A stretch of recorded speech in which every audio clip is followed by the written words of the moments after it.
Good evening, everyone, and welcome to the Meet the Candidates event for the office of Ballston Spa Village Board of Trustees. All candidates on the ballot were invited and all are present. This event was organized by the League of Women Voters of Saratoga County. My name is Barb Thomas. I am a member of the League of Women Voters of Saratoga County. I live in the town of Saratoga, and I will be your moderator tonight. The League of Women Voters is a nonpartisan volunteer political organization dedicated to the informed and responsible participation of citizens in government. The League never supports or opposes any political party or candidate. That has been League policy since 1920, when we were formed. Membership is open to anyone who is eligible to register and vote. So please consider joining your local league. Before we start, I want to remind the candidates and our audience that the recording taken tonight is the property of the league and can only be used by the league or licensed media according to FCC regulations. This event will be posted in its entirety. It may not be used by the candidates except to post a link to the complete recording. We do not make this request lightly. We have had recent experiences where candidates or their supporters have used portions of our recording or an audience member's own recording against their opponents. As the League is a nonpartisan organization, use of the recording by one candidate, specifically against another candidate, is in contradiction to our policy and purpose. Additionally, this behavior would discredit us with candidates, making it difficult for us to sponsor future forums. All candidates participating in this forum have pledged that they will abide by our policy. Questions were sent to us by members of the community. League members reviewed and compiled them to be representative and to avoid redundancy. We rejected questions of a personal nature. We also received a lot of questions, so we may not have time to get to all of them. I know we won't. Candidates, this is your opportunity to let voters know your stance on these topics and how you will address the issues facing the people you represent. Please don't waste valuable time tearing down or labeling your opponent. Deal with the facts, and in your closing statements, no zingers. In other words, do not put your opponent on the spot when they have no chance to reply. We have timers for this evening's event. Cards will be held up for the candidates to glance at. Green means you have 1 minute left. Yellow means 30 seconds left. And red means time is up. The candidates in alphabetical order by last name are Kamran Parwana, Mary Price Bush, Bernadette VanDeinse-Perez. Oh gosh, maybe Bernadette wants to say her name. Now it is time to hear their 2-minute opening statements. We have drawn lots to determine the order. Bernadette will be the first to speak. Thank you, Barb.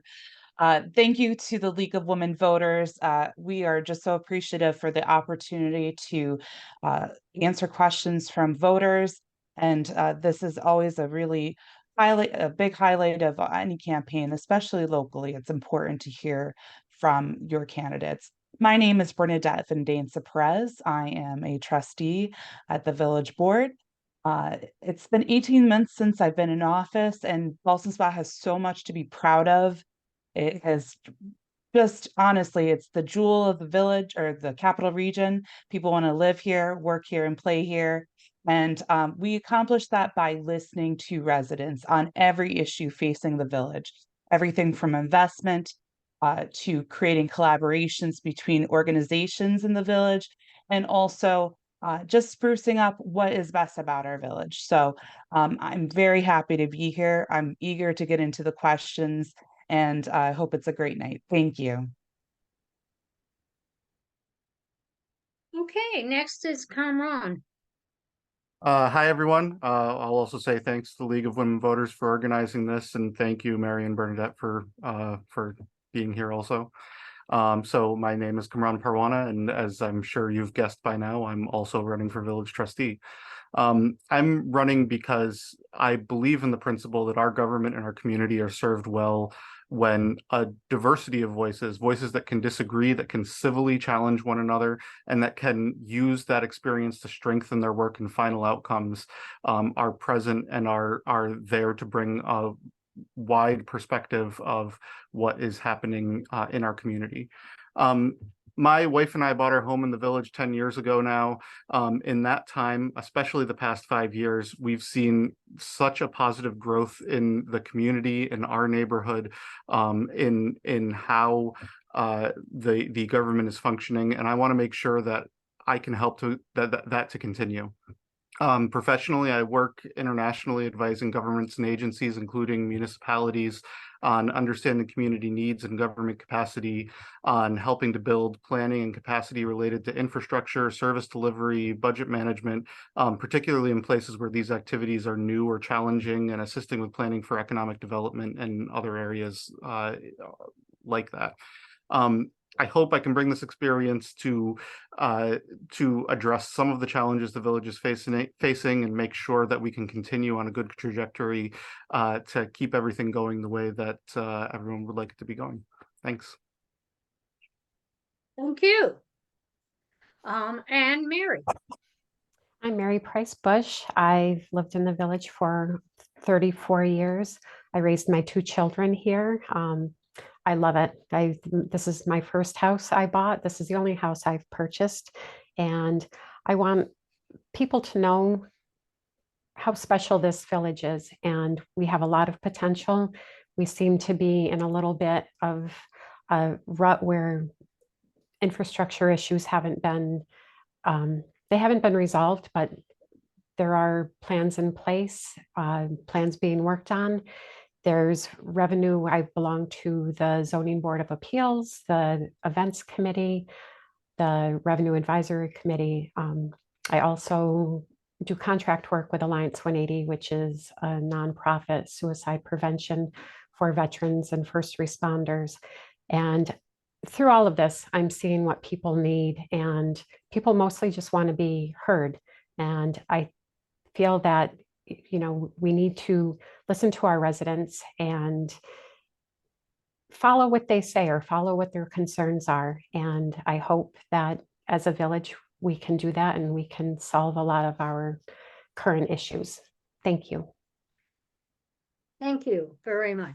And I do want to mention for the audience's information that these 3 candidates are vying for 2 seats on the Village Board of Trustees. So you have to choose your best 2 out of 3. Now it's time for questions. Candidates will have up to 1.5 minutes to respond to questions and are not required to respond. Candidates, you may pass if you want. You have 2 opportunities during the question and answer session to request an additional 1 minute to either add to your response or to respond to something another candidate has said. Just hold up your hand and, without interrupting, wait, therefore, to say extra minute, and I will acknowledge your request. The timers and I will keep track of the number of extra minutes used. Questions will be alternately directed to candidates so that each one gets a chance to respond first. So we will start with Bernadette. And the first question, which everybody will get, do you think it is important to consider issues in an unbiased manner, including working across party lines? What's your position on the public comment portion of the meeting? That's a wonderful question. I think one of my strengths is trying to work across the aisle, working in a bipartisan manner. I ask questions to try to understand my colleagues on the other side a little bit better and try to find areas where we have commonality, where there might be some gridlock or disagreement. I think that's actually one of my absolute strengths, and try to move the village forward at some of our meetings. Our public comment section is really important. Hearing from residents, ultimately, we work for them. And if we are making decisions in a vacuum, I don't know what kind of work we're really doing for them. So I always appreciate when they are at the public comment section discussing their ideas or concerns or thoughts, or even sometimes better solutions than we have.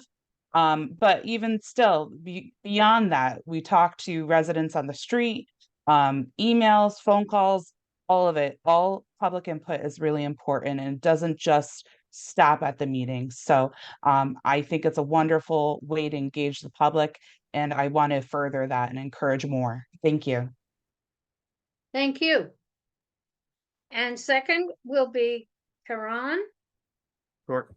Of Kamran. course, I believe any decision should be made based on numbers, based on facts, based on what is actually objectively best for the village. Obviously, not all decisions are going to have an objective right or wrong outcome, and in that case, that's when I think it is important to listen to the public.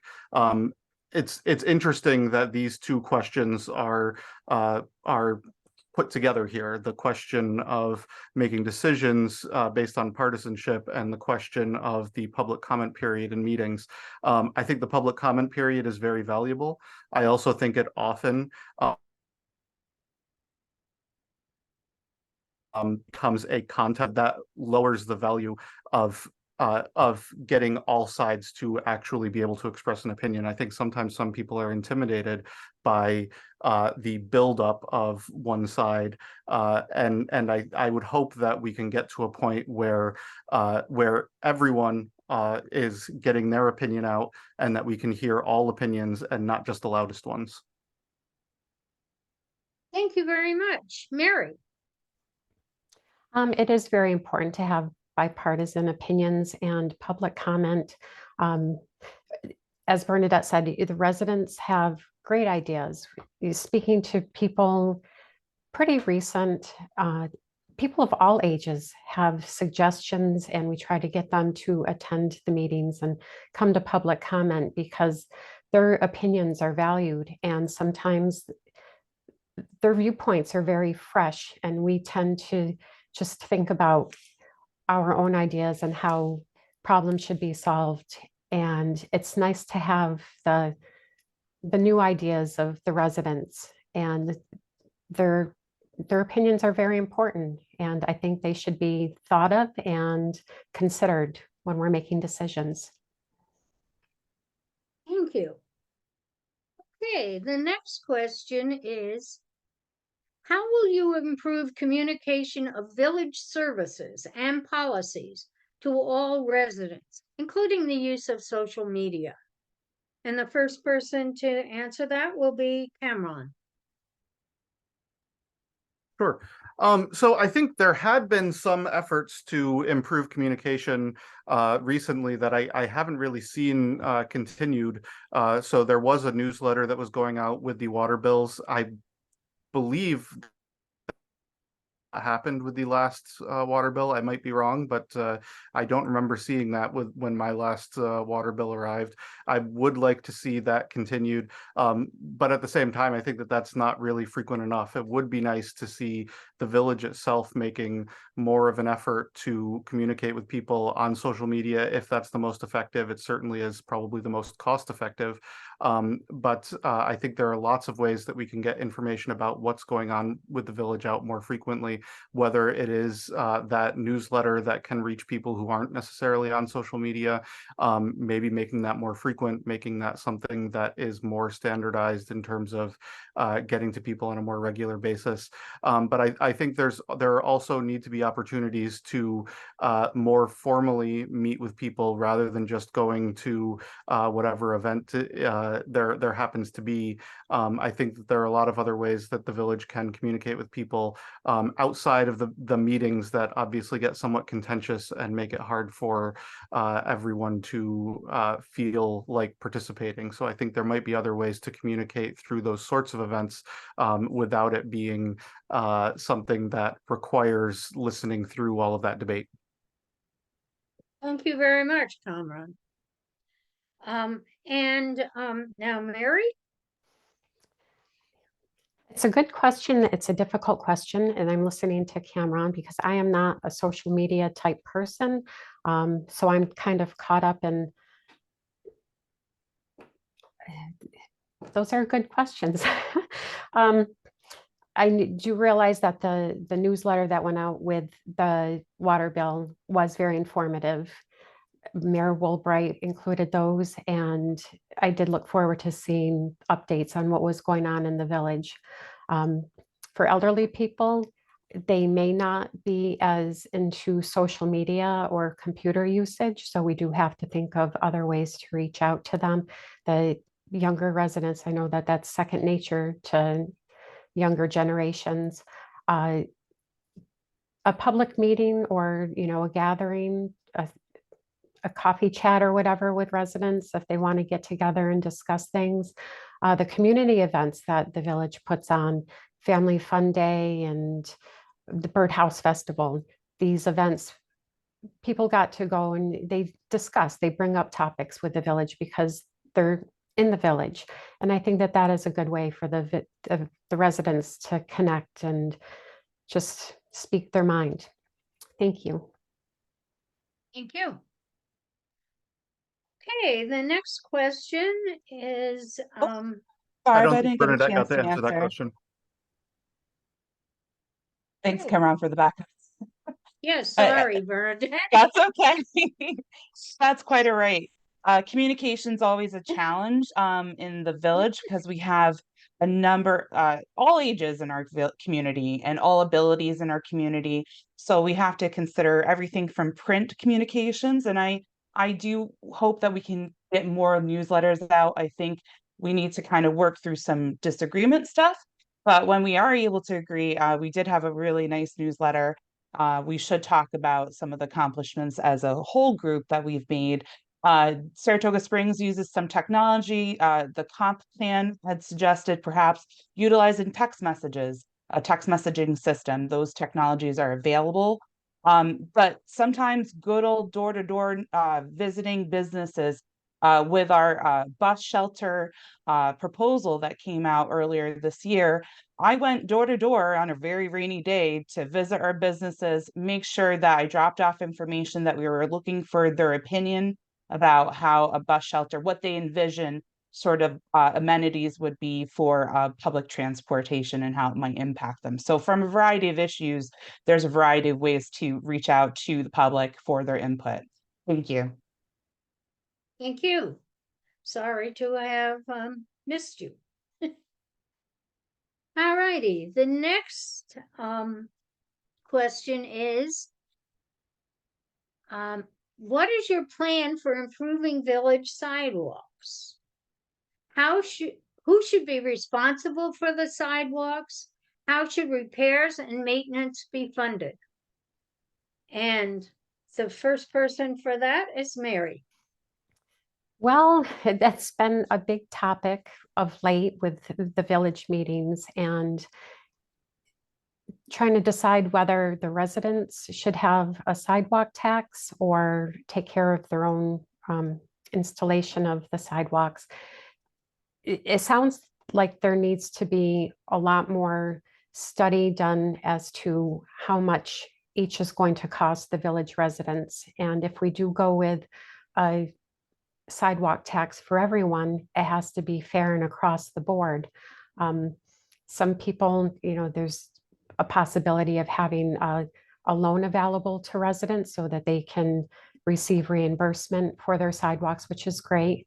If there's a few options that people can choose from that suits their needs, that could be an option. But I think it needs to be looked at in more depth before we can make a final decision on that. Okay, Bernadette, you're next. Sidewalks are really important to a walkable community. Ballston Spa is tremendously walkable. So I think we all need to sit down and figure this out. The mayor and I had proposed increasing the reimbursement rate and also adjusting the code to put some goals in to make sure that residents that had sidewalks that were in serious disrepair, that there was some mechanism for the village to encourage them to fix what's broken and replace what's broken. We are considering or at least looking into a loan program that would be low interest rate for residents to replace their sidewalks, and that it could be funded with grant funding. So there's ways to do that without taxing residents. I think that as much as it's a nice idea for the village to take over the complete responsibility of all sidewalks, it's very expensive. Our liability would be way up, and we just can't afford that as a community and as village. And I don't think that it would accomplish the replacement that some people think it would. But I think absolutely we all need to look at all options and consider them, and also get the community engaged to hear what they're actually willing to do and what they would like to see in their own policy for sidewalks and reimbursement. Thank you. Thank you. And Kamran? Sure. So I agree with some of the things that have been said so far, in that I think of the proposals that are out there, we need more concrete numbers in order to really make a decision. I personally like the idea of the proposal that the village takes over responsibility for repair and replacement of sidewalks, and that be funded through, I think it's technically called an assessment, but I don't think anyone would disagree that it would not be unreasonable to refer to it as a tax. I do disagree that that would be expensive. I think from the numbers that have been thrown out so far, we're talking about somewhere around $50 to $100 a year per resident, and I believe that that covers residents, does not cover residents in areas that do not have sidewalks. I think the number is actually slightly different. That said, these are all very draft numbers, and I think it's going to be really hard to make an evaluation of whether that is worth the money until we really have that tied down.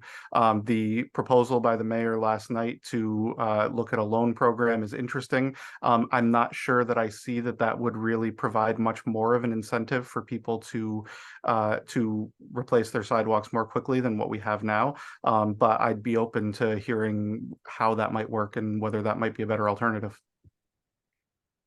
Thank you. Okay, Bernadette, you're going to get this next question.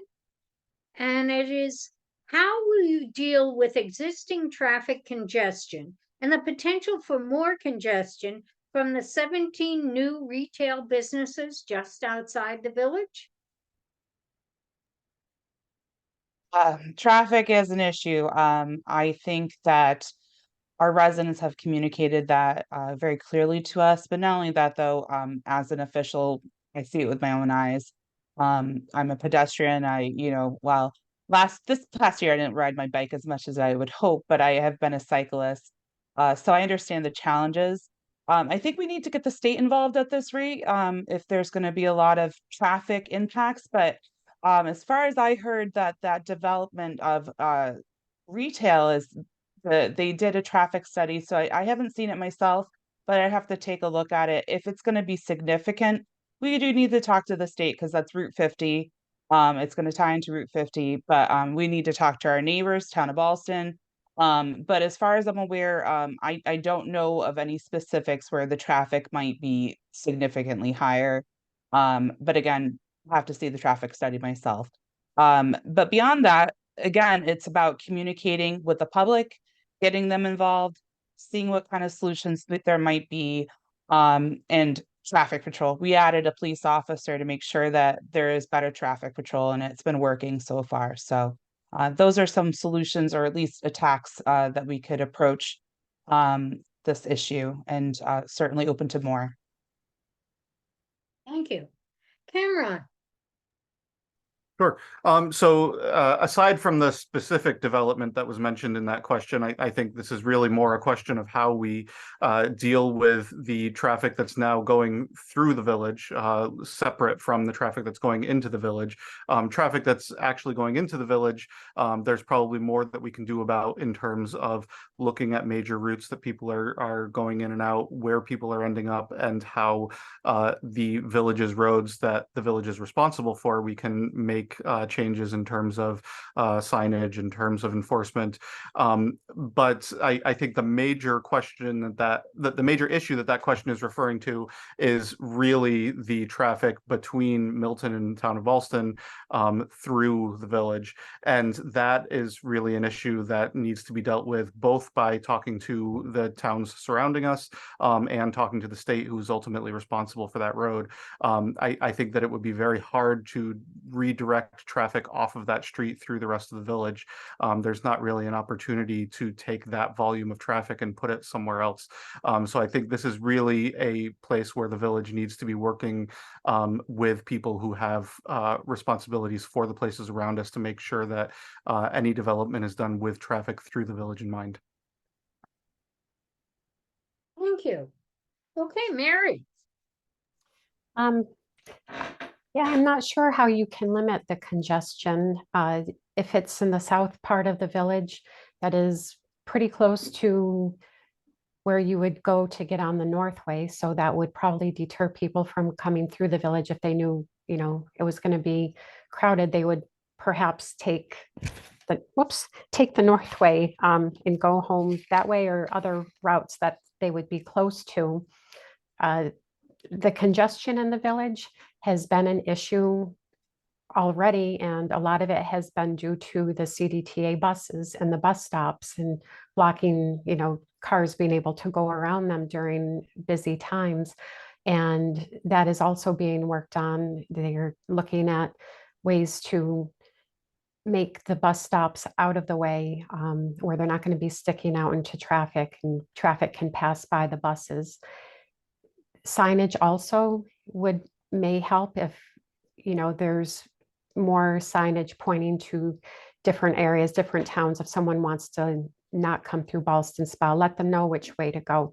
But I think, you know, Bernadette is right. You have to get the state involved, and if they've done their study, hopefully they have some suggestions that maybe they can share with the town of Ballston and try to be preemptive and fix those situations before they happen.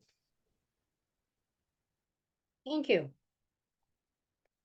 Okay, the next question will first be going to Kamran, and it is, without raising taxes, how could you bring more revenue to the village?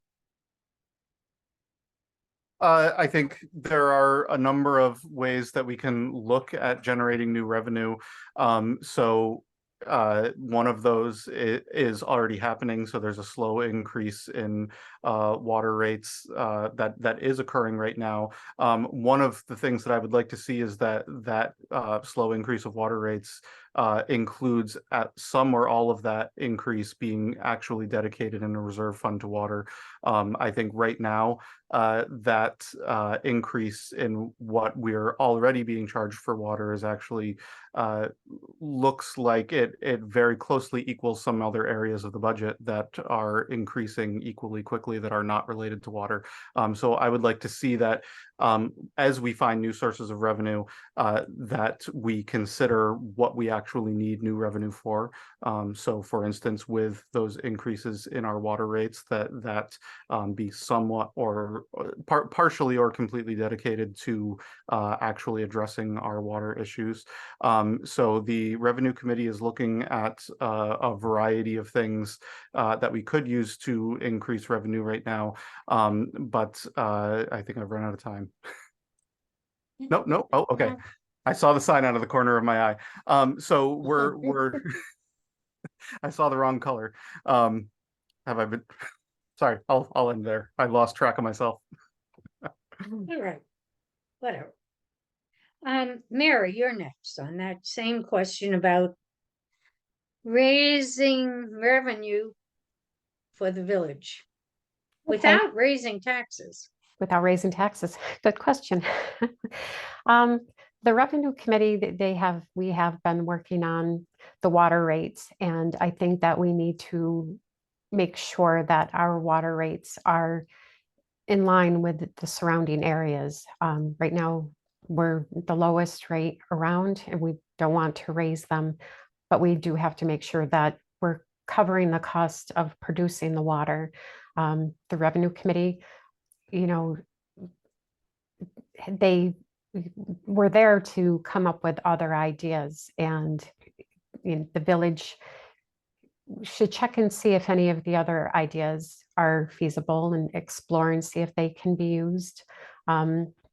The Ballston Spa Business Professional Association, we need to assist them and support them and make sure that they stay thriving in this community, and they bring shoppers into our community. That would help with the revenue. And also, when we do our budgeting, we need to make sure that we are budgeting each department so we can stay within that budget when it comes time for them to maintain their services. Thank you very much.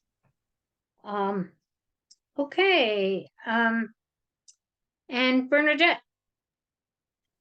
Yes, this is always a question a municipality is asking. How do we figure out how to increase revenues without increasing taxes, without hurting our residents, especially those on fixed incomes? Some of it was touched upon earlier, adjusting water rates so that it is reasonable and makes sense for our village. Also, Mary touched upon it. I work very closely with the Business Association. Our small businesses, they draw in people from all over, from Schenectady County, beyond the capital region, sometimes Vermont. So the more people we can get spending their dollars in Saratoga County and will help Ballston Spa's sales tax revenue increase. It has been increasing. That's a great thing to see. Also, the other thing that hasn't been mentioned was getting underutilized properties redeveloped. We have a number of those that need attention, and once we get those back on, a higher tax roll, that will bring more revenue into this village. So that is something that I've been looking at. I know a number of people are focused on. I'm hoping to see some movement in that area in the coming year. Thank you. Thank you. Okay, Mary, you'll be getting the next question, and it is, how would you improve public participation at board meetings? That's a good question. Thank you. Well, our board meetings have a reputation for being contentious, and I believe that people, and I think Kamran may have mentioned this before, sometimes people are a little shy to voice their opinion. I think we need to ensure that our board meetings stay civil and respectful, and we encourage people to speak, and there is no negative rebuttal after they make their public comment. You can disagree with them in a polite way, but I think we really need to keep the civility and the respect in our meetings and make people feel welcome to voice their opinions. Thank you. Okay, the next person, Bernadette. One of the things that we did, the mayor and I, when we first got in office, we encouraged 2 public comments periods, one at the beginning before we voted on motions, then one at the end, so that residents would have the last say, if they were dissatisfied with our vote, or if they were supportive, or, if the village should consider this idea as well, in addition to the action that was taken that evening of the meeting. So while there is some things we need to figure out how to make that work again, I really hope the future board will reconsider that. It was a great thing for our residents. I say the more I hear from them, the better. Sometimes it is uncomfortable. Sometimes we hear things that, we didn't do a great job, or, I wish you guys had done this, but it's valuable information that we should never be afraid to receive. Again, I'd like to add public comment back, additional public comment in the meetings. Not both 5 minutes, but, some reasonable amount of time just to let people have just one more shot just to express their thoughts with that new information that happened during the meeting between the beginning one and the beginning comment period and the second comment period. So that I would like to see again. Thank you very much. And Kamran?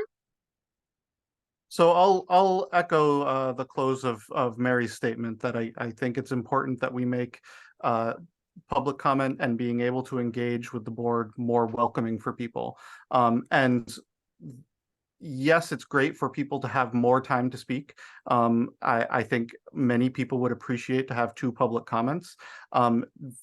That, though, I don't think accomplishes what the question was, because what we saw when there were 2 public comments was not more people making comments, it was the same people making more comments. And I think that reflects a lot of the heightened atmosphere that there is in the board meetings. If we want to bring more people in feeling comfortable to comment, ideally we would create an atmosphere where we have less people making angry statements, less people making accusatory statements. And I think that the best way to do that is for the board to model that. And I will say, Bernadette, of all of the people on the board right now, you have done the best job of that. I disagree with the way that many members of the board have dealt with the public, and I would like to see everyone modeling that behavior more closely. But I also think there are other things we can do to make people more comfortable participating. We could have the board read written statements that people submit. There are a number of other things that we could do to make people who don't necessarily feel comfortable getting up into that fight feel comfortable making themselves heard. Thank you very much. Okay, the next question is, and it's a long one. Village facilities like the Village Hall, DPW building, water pipes, and sewers are aging and in need of repairs or replacement. What changes would you make to such facilities over the next few years, and how would you pay for them? And that's to you first, Bernadette. Big, tall order. Well, it is something our village is looking at. Anybody can go around and see that our facilities have become outdated, are in need of repair.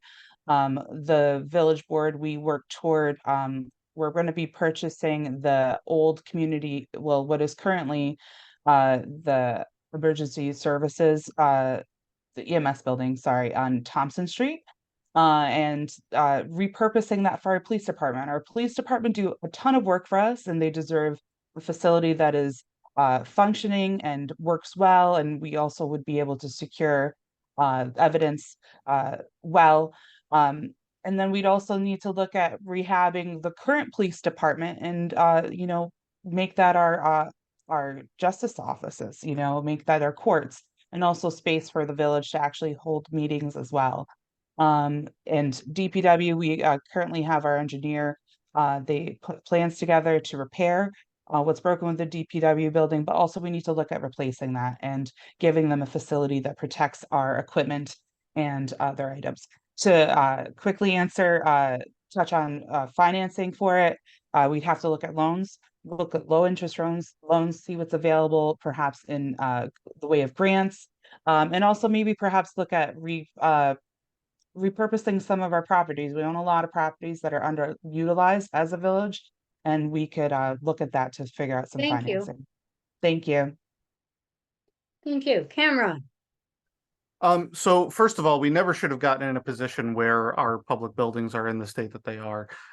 We have not invested in the buildings that we have. We haven't had planning to maintain them, and make sure that we don't get to the situation where there is essentially catastrophic replacement that needs to be taken care of.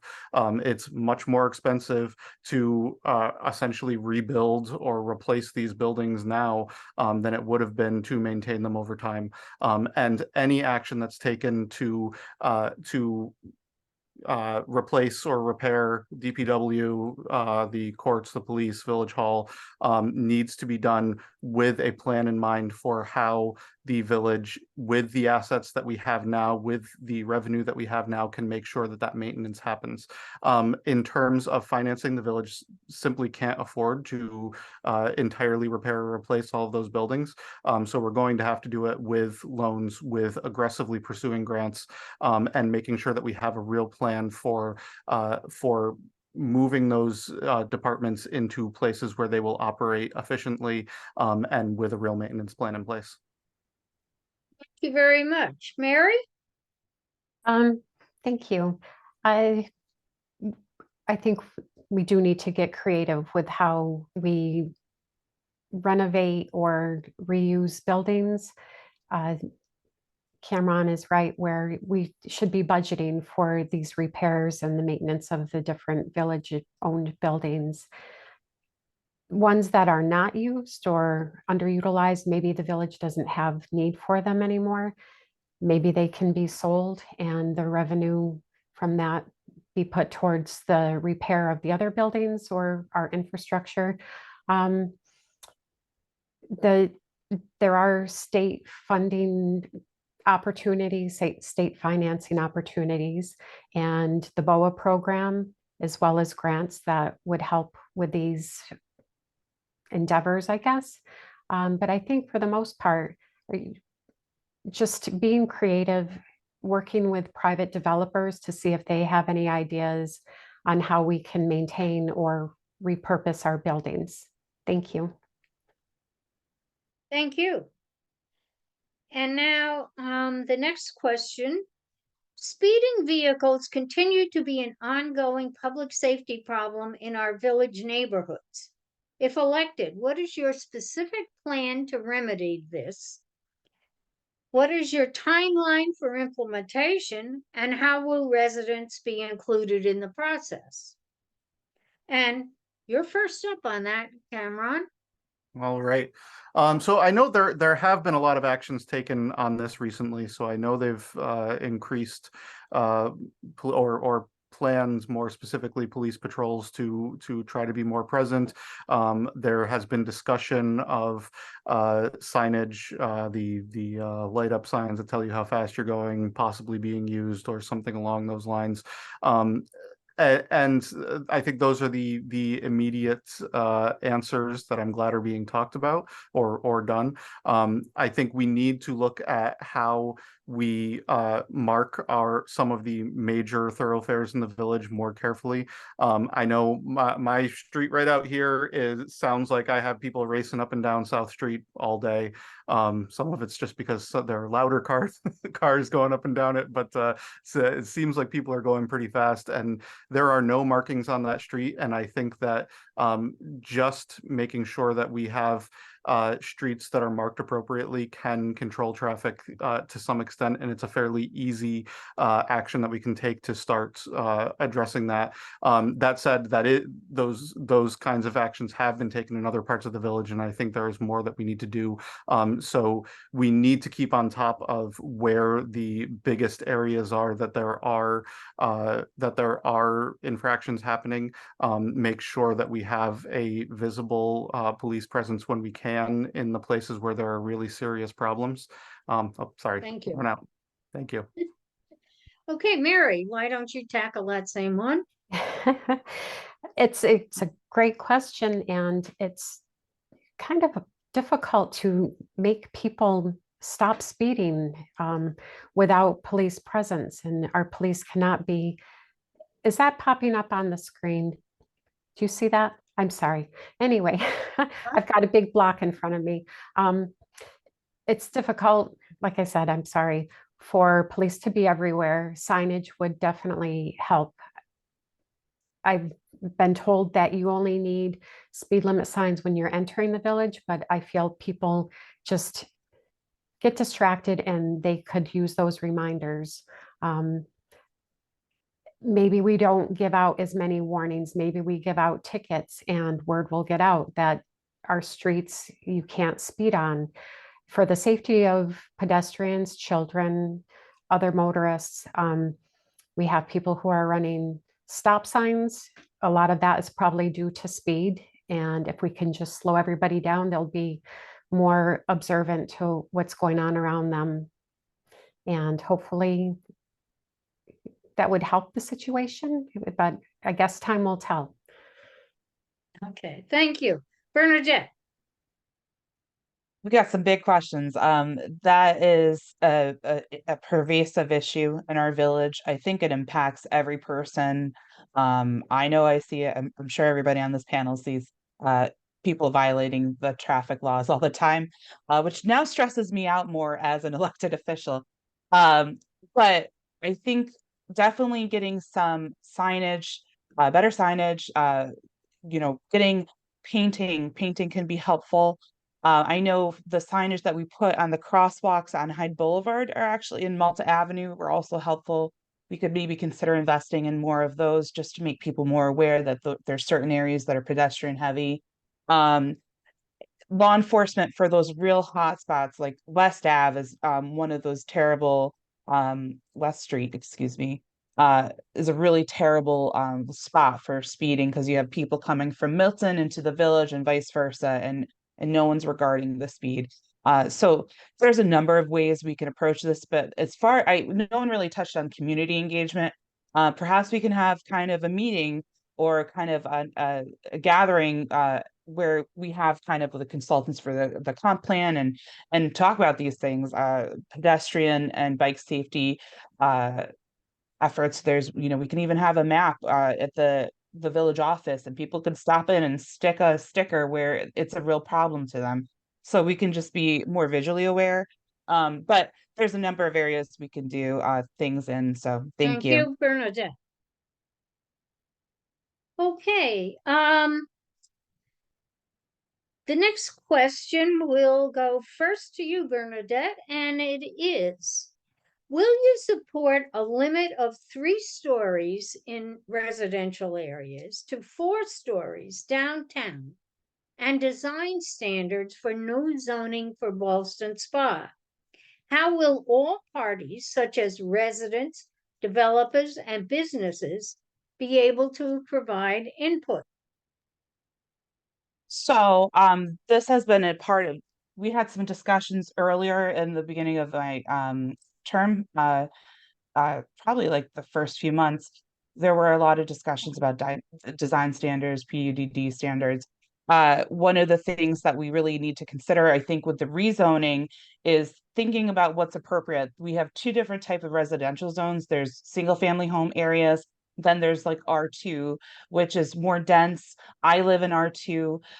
So the real question is, where are we talking about? And of course, I don't want buildings too high. Buildings too high are frustrating to look at. It ruins the aesthetic of a community. So it's really, I want to see the people that are working on rezoning provide, suggestions of what's appropriate for this community, and also get community engagement. I don't pretend to know what this community wants without reaching out to them on it.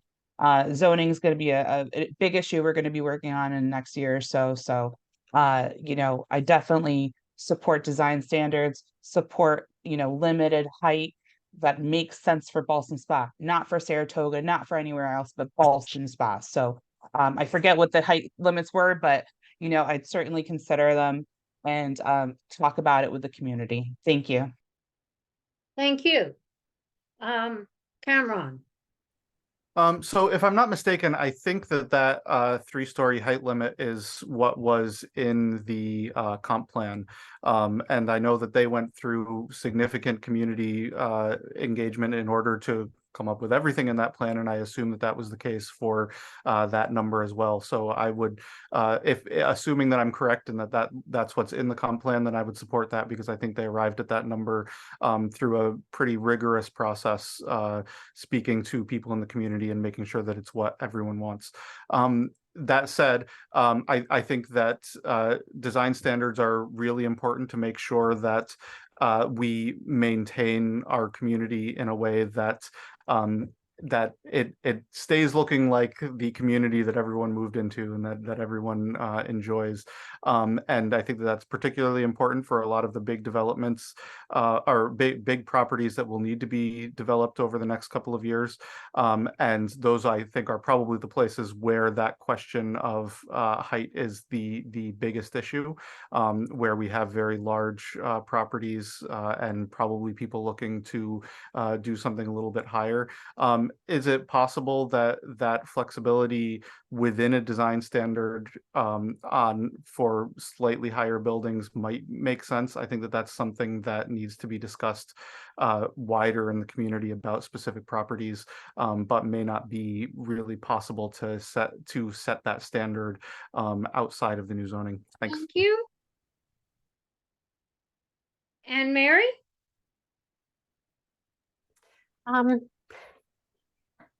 Yes, I would have to see, we would have to see what the design was, but I believe that there is good reason why there are limits to the height of buildings in our village.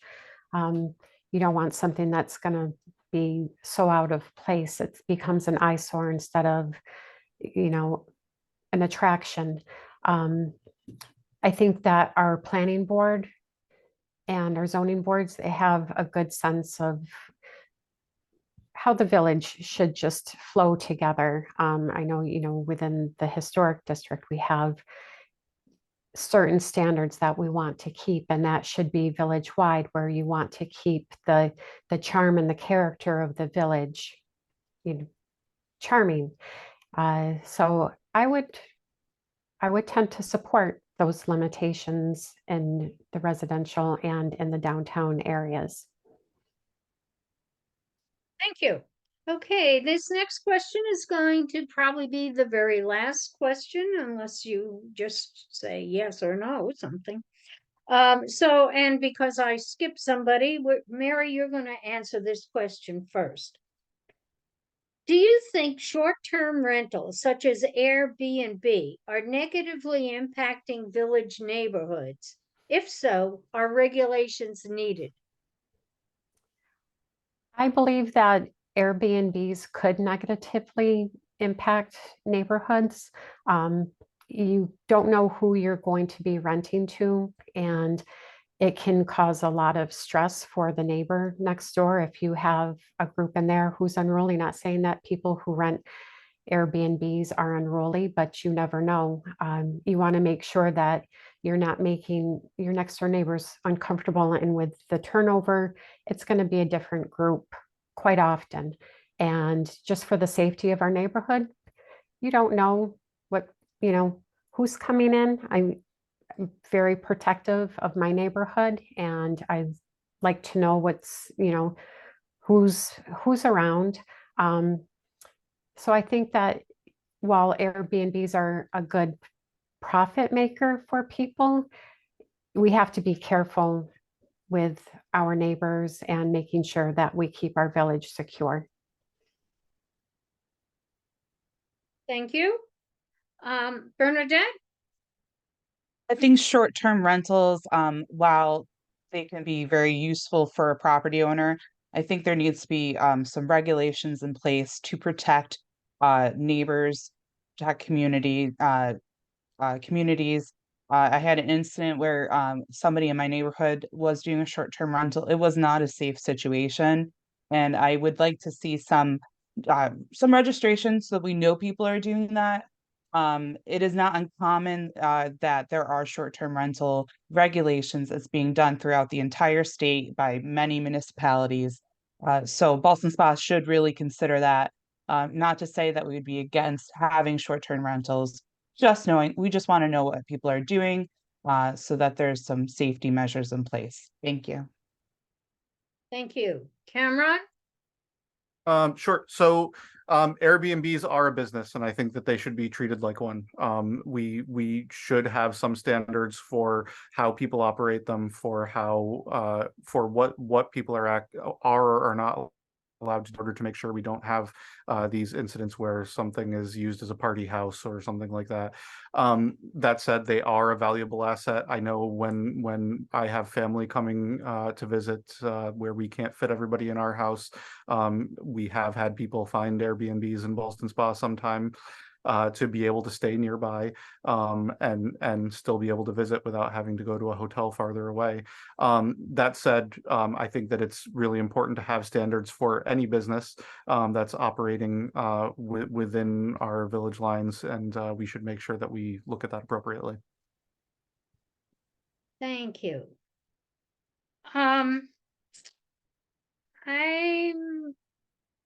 We started a few minutes late, so I think I'm going to ask one more question.